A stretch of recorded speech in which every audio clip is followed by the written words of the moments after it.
یہاں چونکہ تقویٰ کا مضمون آئی گیا ہے تو میں آپ کو ایک بہت پیارا واقعہ سنا دیتا ہوں کہ تقویٰ کی تعریف کیا ہے۔ اس پر حضرت عمر رضی اللہ تعالیٰ عنہ کی مجلس شورا میں کوئی بحث چھڑ گئی، تقویٰ کسے کہتے ہیں، ہاؤ ٹو ڈیفائن تقویٰ، تقویٰ کی ایک جامع و معنی تعریف کیا ہوگی۔ اب بہت سے صحابہ نے اپنے اپنی رائے دی، حضرت ابی بن کعب رضی اللہ تعالی عنہ کو خاموش بیٹھے رہے، اور یہ وہ صحابی ہیں جن کے بارے میں حضور کی حدیث یہ ہے اقرأہم ابی بن کعب، میرے صحابہ میں قرآن کا سب سے بڑا عالم اور قاری جو ہے وہ ابی بن کعب ہے۔ تو حضرت عمر نے کہا بھائی آپ نے کچھ نہیں بتایا، آپ بتائیں تقویٰ کسے کہتے ہیں۔ اس پر انہوں نے کہا امیر المومنین، اگر کسی شخص کو کسی خاردار جنگل میں سے گزرنا پڑے، اوپر جھاڑیاں ہیں، کانٹوں دار ہیں، درخت ہیں، نیچے لمبی لمبی گھاس ہے، کوئی پگڈنڈی بھی بنی ہوئی نہیں ہے کہ جو راستہ نظر آ رہا ہو، کیا پتہ کہیں گھاس کے اندر کوئی سانپ کنڈلی مارے بیٹھا اور آپ کا پاؤں اس پر پڑ جائے، اور آپ کو معلوم ہے امیزن کا طاس اور کانگو کا طاس جو ہے، یہ جو دنیا میں جو سب سے زیادہ گھنے جنگل ہیں افریقہ میں اور ایک ساؤتھ امریکہ میں، ان میں تو سانپ اوپر سے بھی لٹکے ہوئے ہوتے، درختوں سے شاخوں سے لٹکے ہوئے بھی۔ اب کسی کو گزرنا ہو تو کس طرح پھونک پھونک کر قدم رکھے،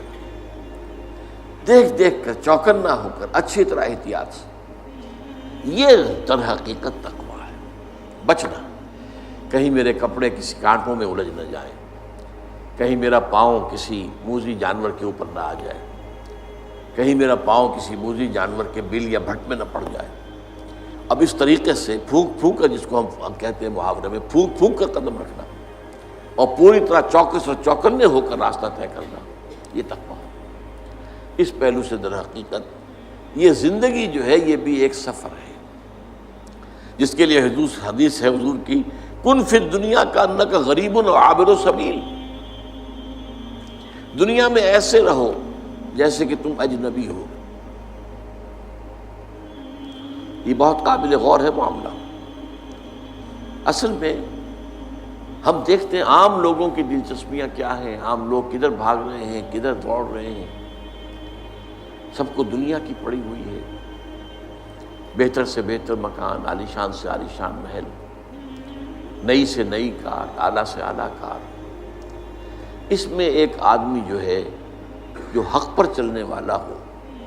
اور جس نے اپنے آپ کو دین کے لیے وقف کر دیا، وہ اپنے آپ کو اجنبی پائے گا۔ میری سوچ اور ہے، ان کی اور، انہیں دنیا کسی اور چیز کی ہے، مجھے فکر کوئی اور دامن گیر ہے، تو اجنبی، وہ اپنے آپ کو اس ماحول میں اجنبی پائے گا۔ کن فی الدنیا کانک غریب او عابر سبیل،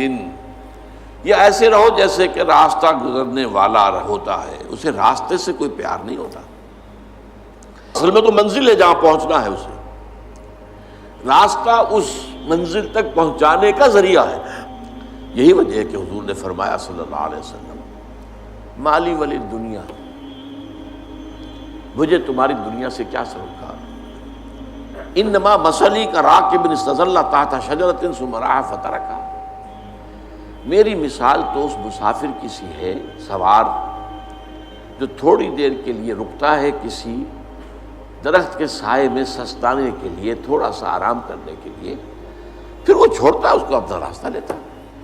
یہ اس کا ٹھکانہ تو نہیں ہے، یہ اس کی منزل تو نہیں ہے، یہ اس کا گھر تو نہیں ہے، یہاں اسے رہنا تو نہیں ہے۔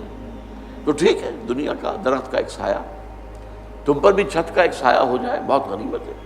غنیمت سمجھو کہ سایہ ہے۔ لیکن یہ ہے کہ عالیشان محلوں کی آرزویں دماغ سے نکال دو،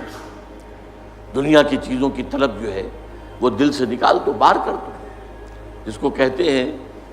کہ یہ جیسے ہے جیسے کہ سمندر میں کشتی جا رہی ہے، سمندر کشتی چل رہی ہے پانی پر، لیکن اگر یہ پانی آ گیا کشتی میں تو ڈوب جائے گی۔ لہذا دنیا میں رہو، یہ سمندر ہے جس میں تمہاری کشتی چلنی ہے، لیکن اس پانی کو دل میں مت آنے دو، اس کی محبت، اس کی آرزو، اس کی تمنا یہ دل میں